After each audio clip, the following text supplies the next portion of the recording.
Hello बच्चों, let's read the question and the question says an aromatic compound A on treatment with CHCl3KOH gives two compounds, both of which give same product B when distilled with zinc dust.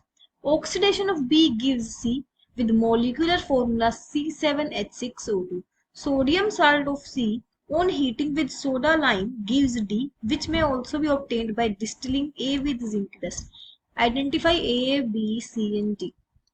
तो हमें क्या given है, एक aromatic compound है ए, जिसको अगर हम CHCl3 या KOH के साथ ट्रीट करेंगे तो दो कंपाउंड मिलेंगे और दोनों ही कंपाउंड सेम प्रोडक्ट देंगे बी जब उसको हम जिंक डस्ट के साथ रिएक्ट कराएंगे।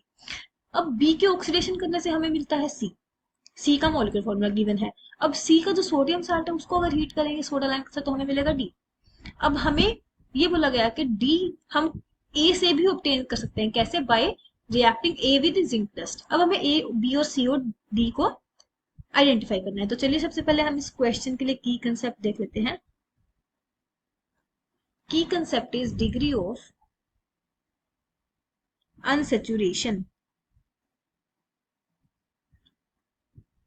डिग्री ऑफ अनसैचुरेशन निकालेंगे अगर हम सी की, तभी हम आगे कंटिन्यू कर पाएंगे। तो जो सी कंपाउंड है हमें दैट इज क्या गिवन है, C7H6O2।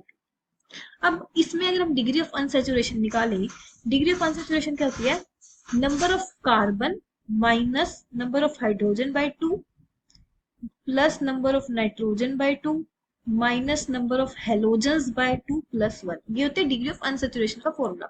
तो इस कंपाउंड में अगर हम निकालेंगे degree of unsaturation, this is degree of unsaturation.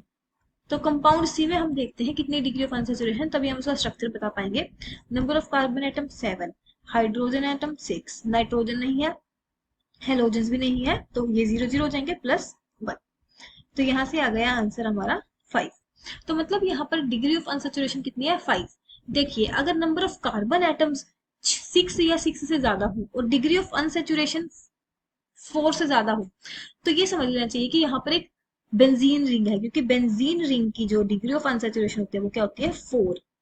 तो एक तो हो गई बेंजीन रिंग, 4 तो यहाँ से पूरी हो गई। अब एक और डिग्री ऑफ अनसैचुरेशन बची, वो किससे पूरी हो जाएगी? देखिए यहाँ पर 2 ऑक्सीजन एटम है, मीन्स यहाँ पर एक इस तरह का ग्रुप होगा, तो 4 + 1 5, यहाँ 5 डिग्री ऑफ अनसैचुरेशन पूरी हो जाएंगी। सो कंपाउंड का जो स्ट्रक्चर होगा C compound that is this. जो कंपाउंड सी है उसका स्ट्रक्चर तो हमें पता चल गया। तो हमें क्वेश्चन में बोला गया था सोडियम साल्ट ऑफ सी, तो सोडियम साल्ट ऑफ सी बना लेते हैं पहले हम। ये है हमारा कंपाउंड सी। अब इसका सोडियम साल्ट कैसे बनाएंगे, बाय रिएक्शन विद NaOH। यहाँ पे क्या होगा, ये जो ऑक्सीजन के लोन पे रही है हाइड्रोजन पे अटैक करेंगे, हाइड्रोजन अपने इलेक्ट्रॉन ऑक्सीजन को दे देगा, तो यहाँ पर एक COO नेगेटिव जनरेट हो जाएगा, COO negative and Na positive. ये बन गया sodium salt of C.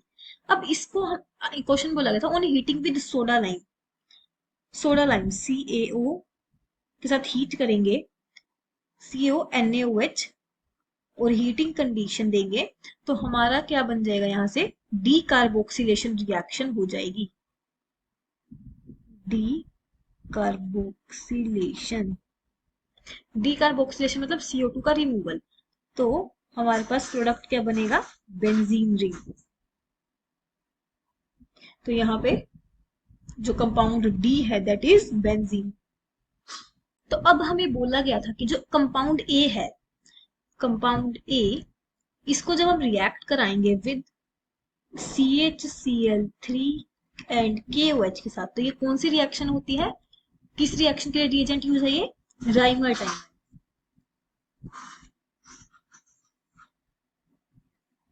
Rymer timer reaction, और ये जनरली कौन शो करते हैं, फिनोल्स। सो ए क्या हो जाएगा हमारा, फिनोल। तो जब ए इसके साथ रिएक्ट करेगा CHCl3 और KOH के साथ, तो हमारे को प्रोडक्ट क्या मिलेंगे, सैलिसल्डिहाइड दैट इज OH, एंड यहाँ पर CHO, 1 ortho and 1 para product. में बोला गया था कि अगर जो कंपाउंड ए है इसकी रिएक्शन हम जिंक डस्ट के साथ कराएंगे तो हमें कंपाउंड डी मिलेगा। तो अगर हम फिनोल की रिएक्शन जिंक डस्ट के साथ कराते हैं तो हमें क्या मिलता है, बेंजीन रिंग। तो यही हमारा कंपाउंड डी था। और हमें बोला गया था कि हम अगर इन दोनों प्रोडक्ट्स की रिएक्शन कराएंगे जिंक डस्ट के साथ तो जो प्रोडक्ट मिलेगा वो सेम मिलेगा। तो जब हम इनकी रिएक्शन कराएंगे तो जो OH मॉइटी है वो रिड्यूस हो जाएगी। तो यहाँ पे हमें क्या मिलेगा, बेंजल्डिहाइड। और सेकंड केस में भी OH मॉइटी रिड्यूस हो जाएगी, हमें यहाँ पर ये स्ट्रक्चर मिलेगा। तो these both are benzaldehyde. So ये क्या हो जाएगा, बी। तो we have identified B, D, A and C. हमने ये सब आइडेंटिफाई करना है और यही हमने करना था क्वेश्चन में। So hope you find your answer and understood it well. Best of luck.